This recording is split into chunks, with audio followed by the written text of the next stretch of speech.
宏伟珠宝总经理陈荣华经营事业有成之际，投入公益。继去年6月关进一台航空巴士后，今年再度以爸母的名义关车。市长温特特别出席关进典礼，表达谢意，并感谢立委陈廷辉以及议员陈怡晶这次媒合企业投入社会公益，做好行动不便的弱势族群。谢谢我们陈委员还有各位议员大力相助，能够成就这一桩美事。那我们知道。台南市总共有155部复康巴士，加上一台中型的复康巴士，所以说156部。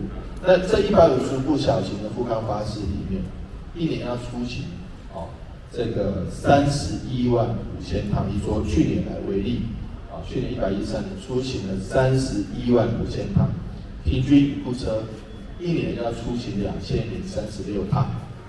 一天要出行将近6趟，因为有好多我们的长照的部分，其实复康巴士真的扮演很重要的角色。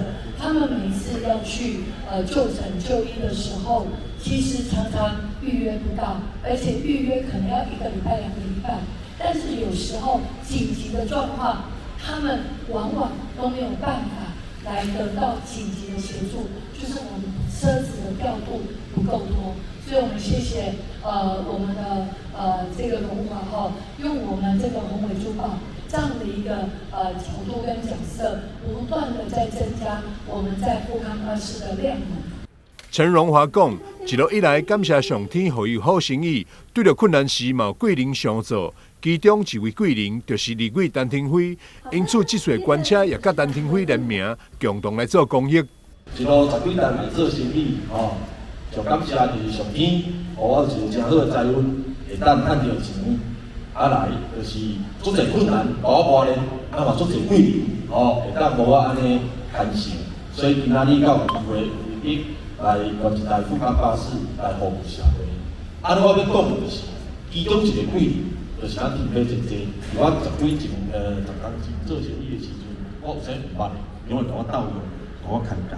所以讲到公益，就想到服务，想到服务，我就想到田飞姐姐。所以今仔日我甲伊联名做伙关一台复康巴士。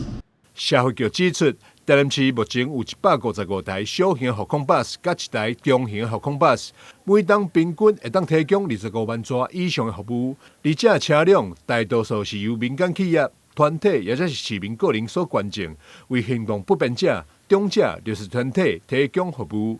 记者张世伟采访报道。